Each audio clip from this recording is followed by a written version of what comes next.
Halo, berjumpa lagi dengan saya. Nama saya Nurul Ar-Rahman, mahasiswa ekstensi angkatan 2020 Universitas Cendrawasih. Di sini saya akan menjawab beberapa pertanyaan, tentu menjadi ujian tengah semester dari mata kuliah Perubahan Sosial dan Dinamika Teori Perubahan Sosial. Pertanyaan pertama, jelaskan pengertian dari perubahan sosial menurut para ahli. Yang pertama, perubahan sosial menurut Gilin dan Gilin, perubahan yang terjadi sebagai suatu variasi dari cara hidup yang telah diterima karena adanya perubahan kondisi geografi. Tentunya akan merubah kondisi sosial suatu tempat bergantung pada tempatnya. Kebudayaan material, kebudayaan yang bersifat konkret dan dapat dirasakan fisiknya. Misalnya pakaian, makanan, bangunan, dan alat-alat kesenian. Komposisi penduduk, pengelompokan penduduk atas dasar kriteria tertentu yang disesuaikan dengan tujuan tertentu. Ideologi, difusi atau penemuan baru yang terdapat di dalam masyarakat. Yang kedua, Samuel Koning menyatakan perubahan sosial ini menunjukkan pada modifikasi yang terjadi pada pola-pola kehidupan manusia. Perubahan bisa disebabkan oleh dua faktor, yaitu faktor internal dan eksternal. Pertama, faktor internal, karena ada penemuan baru. Yang kedua yaitu konflik sosial. Yang ketiga yaitu pemberontak. Yang keempat, dinamika penduduk. Yang kedua yaitu faktor eksternal, karena ada peperangan. Yang ketiga yaitu pengaruh budaya lain. Yang ketiga, Selo Sumarjan mengartikan bahwa perubahan sosial itu segala perubahan pada lembaga-lembaga kemasyarakatan di dalam suatu masyarakat yang mempengaruhi sistem sosialnya, termasuk nilai-nilai, sikap-sikap, dan pola perilaku yang di antara kelompok di dalam masyarakat tersebut. Pertanyaan yang kedua, sebutkan dan jelaskan perubahan jenis-jenis sosial. Jenis-jenis perubahan sosial yang pertama yaitu perubahan lambat atau evolusi. Perubahan ini merupakan perubahan yang lama dengan rentetan perubahan yang saling mengikuti dengan lambat. Perubahan terjadi dengan sendirinya tanpa ada rencana sebelumnya. Yang kedua yaitu perubahan cepat atau revolusi. Perubahan yang terjadi secara cepat dan mendadak. Perubahan tersebut dianggap revolusi karena mengubah sendi-sendi pokok dari kehidupan masyarakat seperti sistem kekeluargaan, hubungan sosial, dan lain sebagainya. Yang ketiga yaitu perubahan kecil. Perubahan yang terjadi namun unsur struktur sosialnya tidak membawa dampak pengaruh terhadap masyarakat banyak. Seperti contoh yaitu model pakaian, model gaya rambut, sepatu, dan lain-lain. Yang keempat, perubahan besar. Perubahan yang terjadi pada unsur-unsur struktur sosialnya yang memberi pengaruh langsung terhadap masyarakat. Misalnya pengelolaan pertanian dengan alat pertanian misalnya dengan traktor. Yang kelima, perubahan yang dikehendaki. Perubahan ini merupakan perubahan yang diperkirakan atau telah direncanakan terlebih dahulu oleh pihak-pihak yang mengadakan perubahan dalam masyarakat. Yang keenam, yaitu perubahan yang tidak dikehendaki. Perubahan ini merupakan perubahan-perubahan yang terjadi tanpa dikehendaki serta berlangsung di luar jangkauan pengawasan masyarakat. Pertanyaan yang ketiga, sebutkan dan jelaskan ciri-ciri terjadinya perubahan sosial pada suatu masyarakat.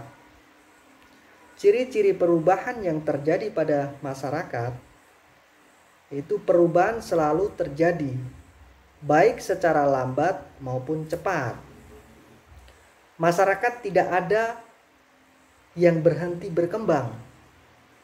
Hal ini dikarenakan masyarakat yang setiap harinya mengalami perubahan, baik secara lambat maupun cepat.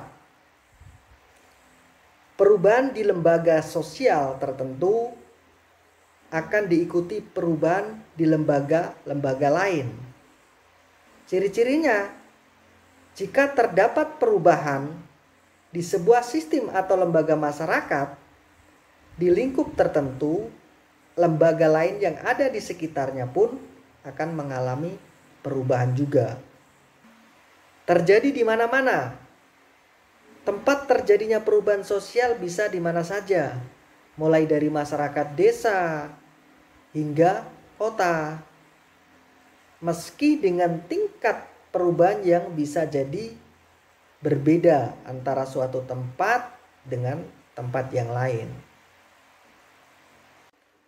Pertanyaan yang keempat, sebutkan dan jelaskan perubahan sosial menurut 4 pandangan: klasik, equilibrium, konflik, dan modernisasi.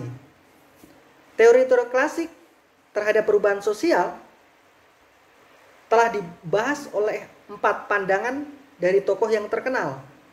Yang pertama yaitu Auguste Comte, menyatakan bahwa perubahan sosial berlangsung secara evolusi melalui suatu tahapan-tahapan perubahan dalam alam pemikiran manusia, yang oleh Comte disebut dengan evolusi intelektual. Tahapan-tahapan pemikiran tersebut mencakup 3 tahap, dimulai dari tahap teologis primitif, tahap metafisik tradisional, tahap metafisik transisional, dan terakhir tahap positif rasional. Yang kedua, Karl Marx menyatakan pada dasarnya melihat perubahan sosial sebagai akibat dari perubahan-perubahan yang terjadi dalam tata perekonomian masyarakat, terutama sebagai akibat dari pertentangan yang terus terjadi antara kelompok pemilik modal atau alat-alat produksi dengan kelompok pekerja.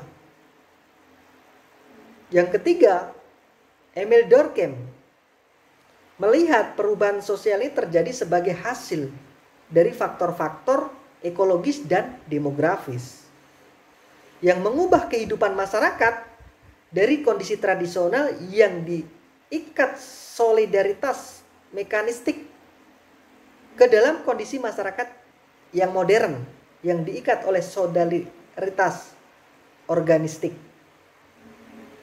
Yang keempat itu Max Weber. Pada dasarnya melihat perubahan sosial yang terjadi dalam masyarakat adalah akibat dari pergeseran nilai yang dijadikan orientasi kehidupan masyarakat. Teori-teori modern terhadap perubahan sosial itu pendekatan equilibrium, menyatakan bahwa terjadinya perubahan sosial dalam suatu masyarakat adalah karena terganggunya keseimbangan di antara unsur-unsur dalam sistem sosial di kalangan masyarakat yang bersangkutan, baik karena adanya dorongan dari faktor lingkungan eksternal sehingga memerlukan penyelesaian adaptasi dalam sistem sosial. Sedangkan pendekatan modernisasi itu dengan menitik beratkan pandangan pada kemajuan teknologi yang mendorong modernisasi dan industrialisasi dalam pembangunan ekonomi masyarakat. Adapun pendekatan konflik adalah adanya konflik yang insentif di antara berbagai kelompok masyarakat dengan kepentingan yang berbeda-beda. Mereka masing-masing memperjuangkan kepentingannya dalam suatu wadah masyarakat yang sama sehingga terjadilah konflik. Pertanyaan nomor 5, kemukakan pendapat individu terhadap perubahan sosial yang terjadi pada lingkungan masing-masing 5 tahapan pertumbuhan masyarakat modern. Yang pertama, dalam sistem ekonomi tradisional, orang Kerom asli belum menata pola pembagian kerja dan prioritas aktivitas dalam kehidupannya untuk bertahan hidup dengan meraih usaha yang lebih kreatif. Yang kedua, rendahnya daya juang dalam sistem ekonomi tradisional untuk menciptakan strategi dan sistem produksi yang berkualitas sehingga dapat menunjang norma tradisional lokal. Yang ketiga, mekanisme pasar belum memberikan ruang dalam jaminan bahwa sistem model ekonomi tradisional bagi orang Kerom dapat berkembang lebih baik. Yang keempat, sistem ekonomi tradisional yang berlaku bagi orang Kerom saat ini hanya mampu mendorong terciptanya hidup sementara. Sedangkan yang kelima, dalam sistem ini mendorong orang asli Kerom memiliki semangat kerja yang besar dan aktivitas ekonomi.